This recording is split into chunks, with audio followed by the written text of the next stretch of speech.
Good morning, ladies and gentlemen.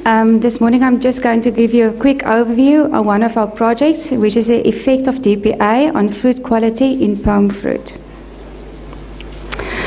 Now, we all know that diphenylamine of DPA suppresses the development of superficial scald, but it also has an extra benefit of inhibiting internal browning. Now, since 2015, we had high incidences of IB on different South African apple cultivars, for example, like Fuji, and we suspected that it might be linked to the fact that DPA is not used anymore. So the aim of this project was to determine if other quality benefits can be attributed to the DPA application. And then maybe from these results, there will be a need to reevaluate our current recommended gas regimes for pome fruit.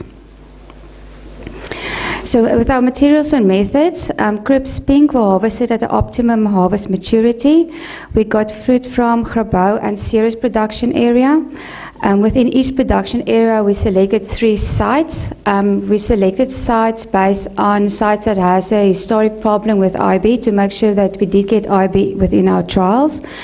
Then we did a treatment of DPA plus RA, DPA plus CA. The CA is the recommended regime for crisp pink, which is 1.5% oxygen and 0.5% carbon dioxide.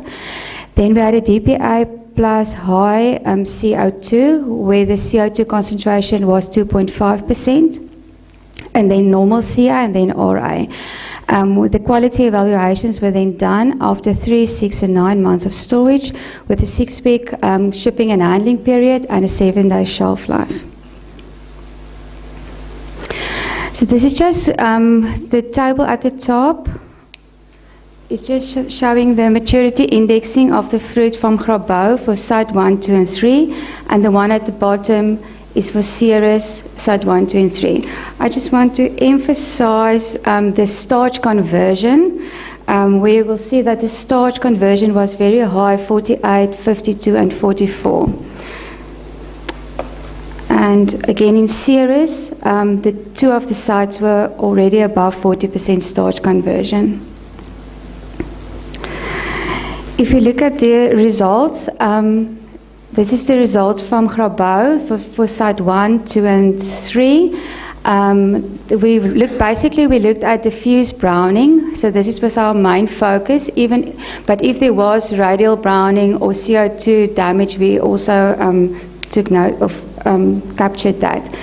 But this is the CA, DPA plus CA, DPA plus HCA, DPA plus RA and RA treatments with the different storage periods. So 3, 6, and 9 months.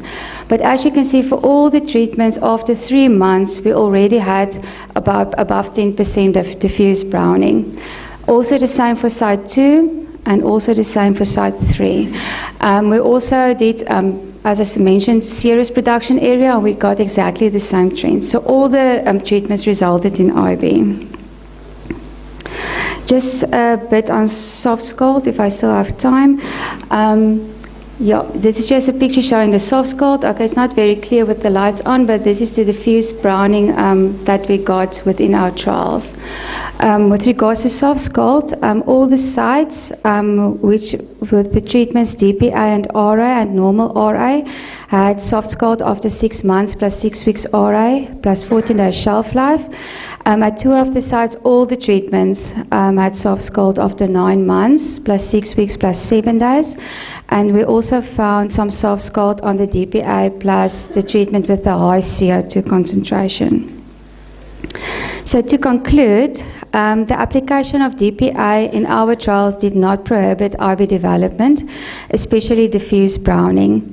Even though we stored crisp pink at a concentration of 2.5% CO2, we did not get any IB, which could be related to CO2 damage. as I mentioned, we picked sites which had historically browning problems. We stored the fruit also at minus 0.5 instead of the 1% that is recommended, but mainly to make sure that we can induce browning.